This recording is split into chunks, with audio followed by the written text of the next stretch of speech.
Universal Studios, Soundstage 12, May 8, 1972, Monday morning, 7:45 a.m. The soundstage is massive. 40,000 square feet, high ceilings. The set is a western town.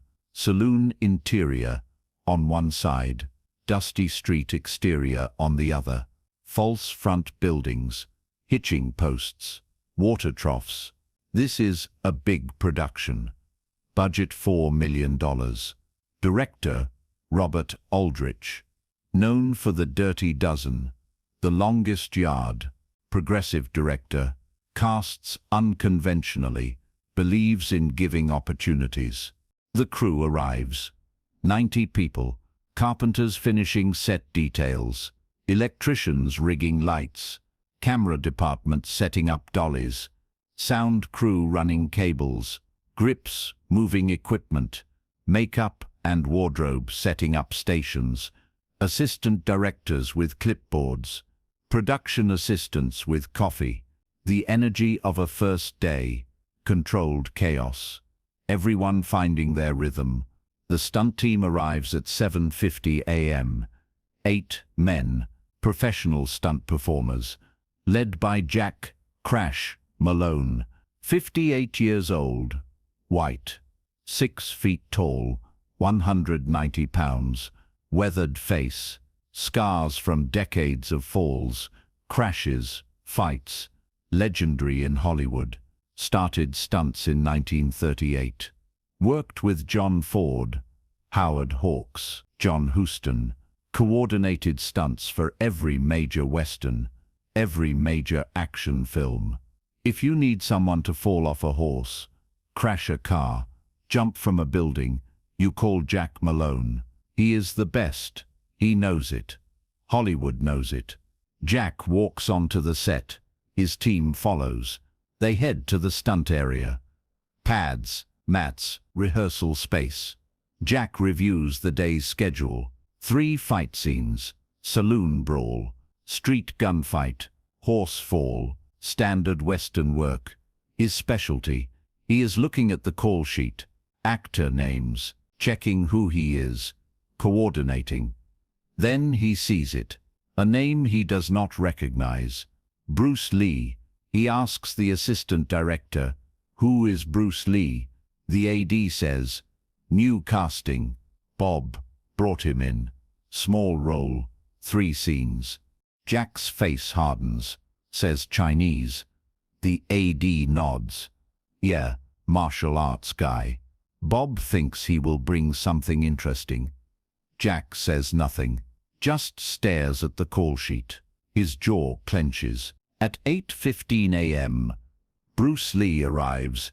He is 31 years old, 5'7", 140 pounds, wearing casual clothes, jeans, t-shirt, carrying a small bag. This is his first Hollywood role since the Green Hornet ended in 1967.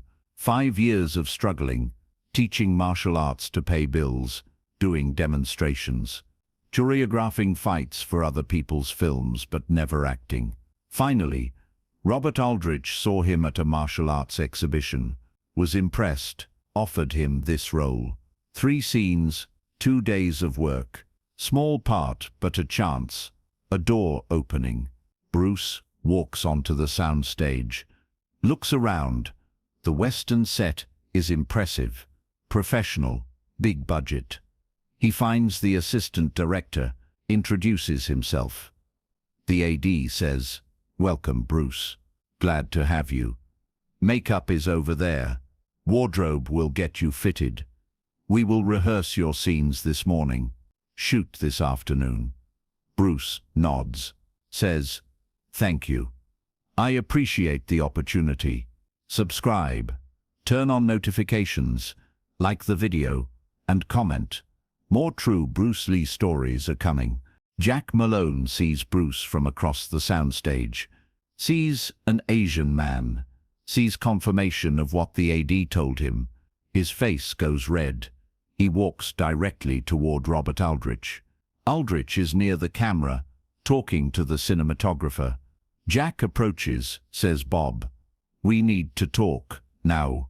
Aldrich looks up, sees Jack's expression, says, what is wrong? Jack says, not here, over there. He points to the side of the set. Away from the main crew, but not private, just less central. They walk over, stand near a false front building, 20 feet from the nearest crew members. But sound stages echo, voices carry, and the set is getting quieter. People sense tension, stop working, start listening. Jack says, voice controlled but hard, Bob, I don't work with Chinese. You know this. You have known this my entire career. You should have told me you cast one. Aldrich's expression shows surprise, then understanding, then something harder. He says, Bruce Lee is a talented performer. I cast him because he brings something unique to the role. Jack says, I don't care about his talent. I don't work with Chinese. I don't work with Japs. I don't work with any of them. You want Orientals in your film. You get a different stunt coordinator. Aldrich says, Jack, you are under contract. You committed to this film. Jack says, contracts can be broken. I will pay the penalty. But I am not working with a Chinaman. Either he goes or I go. Your choice. The soundstage is now completely silent. 90 people have stopped working, all listening. The conversation is loud enough to hear. Jack is not whispering. He is stating his position, publicly, confidently, like he has done this before, like he knows he will win. Aldrich says, if you walk, you breach contract. You damage this production. We lose days finding a replacement coordinator. Jack says, you will lose more than days, Bob. I will make sure of it. I will call every stunt coordinator I know. Tell them not to work with you. You will be blacklisted. Nobody will touch your films. Your career will be over. All because you want to cast a Chinese guy in a nothing role. He pauses, then continues. Or you can cut him. Say it didn't work out. Pay him for the day. He goes home. I stay. Production continues. Your choice. The Chinaman or your career. Bruce is standing 40 feet away. He can hear everything. Every word. He is being called Chinaman. His humanity is being debated. His presence is being treated as a problem. And he is surrounded by 90 people who are listening to this, watching this. Some faces show shock. Some show discomfort. Some show nothing. And some, the older stuntmen, Jack's crew, are nodding, agreeing, supporting Jack. Robert Aldrich looks at Jack, then looks at Bruce, then looks at the 90 crew members watching. This is not just about one role. This is about what kind of set he runs, what kind of director he is, what kind of industry Hollywood will be. Aldrich says quietly, Jack, you are fired. Jack's face shows shock, then disbelief. What? Aldrich says louder, you are fired, effective immediately. Breach of contract for discriminatory conduct. Leave the set, now. Jack's face goes from shock to rage. He says, you are making a mistake, Bob, a career-ending mistake. I told you what happens if you choose him over me. Aldrich says, I am not choosing him over you. I am choosing decency over racism. There is no choice there. It is just the right thing. Now leave before I call security. Subscribe, turn on notifications, like the video, and comment. More true, Bruce Lee stories are coming. Jack stands there, breathing hard. His crew, the 8 stuntmen, are watching, waiting for his signal. Jack says, anyone who works this production is dead to me. You will never work on any film I am part of. Again, he looks at his crew. Let's go. 5 of the 8 stuntmen stand, follow Jack toward the exit. They are loyal to him, have worked with him for years, believe his way is the right way. 3 stuntmen stay. Younger guys. They do not move. One of them, a 28-year-old named Danny Chen, Chinese-American, one of the few Asian stuntmen in Hollywood, says, "I am staying, Jack." Jack glares at him, says, "You are dead to me too." Walks out. The soundstage door slams. The set is silent. 90 people processing what just happened. The legendary Jack Malone fired. 5 stuntmen walked. The production just lost its stunt coordinator on the first day. Aldrich turns to the crew, says loudly, "We will find a new coordinator. We will adjust. But this set will not tolerate racism. Not implied, not explicit, not at all. Anyone who has a problem working with anyone else based on race, leave now, no penalty. Just go. Nobody moves." Aldrich continues. "Good, let's get back to work." He walks over to Bruce. Bruce is still standing where he was, silent, processing. Aldrich says, "Bruce, I apologize. That should not have happened. Not to you, not to anyone." Bruce says quietly, "Thank you for standing up for me." Aldrich says, "I did not stand up for you. I did what was right. What should have been done decades ago. Hollywood has protected people like Jack for too long. Not anymore. Not on my set." Over the next hour, crew members approach Bruce. Some apologize. Some introduce themselves. Some say they are glad he is here. Danny Chen, the Chinese-American stuntman who stayed, says, "I have worked in Hollywood for 6 years. This is the first time a director chose us over them.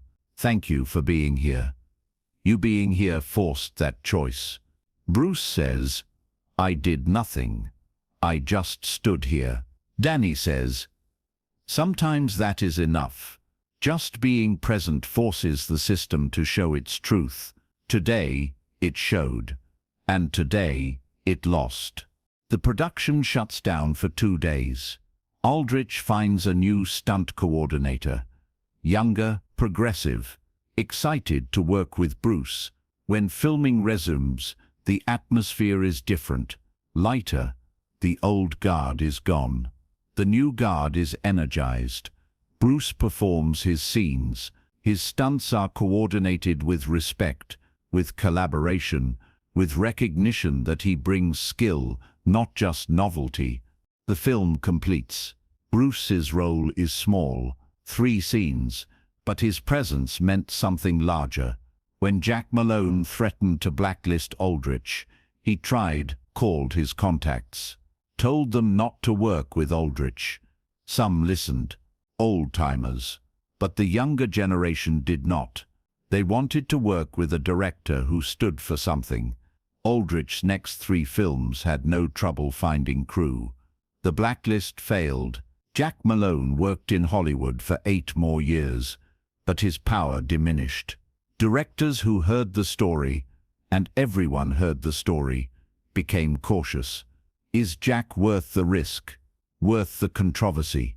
Slowly he got fewer calls, smaller films. By 1980, he was retired, not by choice, by irrelevance. Bruce Lee's career in Hollywood remained difficult. This role did not lead to stardom. He went to Hong Kong, made films there, became international icon. But he never forgot May 8, 1972. The day 90 people watched a director choose decency over power. Years later, in an interview, Bruce said, "Hollywood is not ready for Asian actors.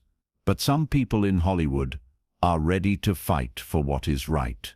Robert Aldrich was one. I will always respect him for that. Robert Aldrich directed for another 11 years, died in 1983. At his funeral, Danny Chen attended. He brought a photograph, the Western set. May 8, 1972, Bruce Lee, standing on set. Aldrich, next to him, both smiling. On the back, Bruce had written, "To Bob, thank you for showing Hollywood what courage looks like." Bruce Lee. 90 people watched a moment when Hollywood could have chosen the easy path: protect the powerful, maintain the system, keep things as they were. Instead, one director said no. One director chose right over easy, and 90 people carried that memory. Some told the story, some stayed silent, but all of them knew they witnessed the day when one man's refusal to tolerate racism mattered more than one man's power to enforce it. Subscribe, enable notifications, like the video, and comment below which Bruce Lee moment surprised you most.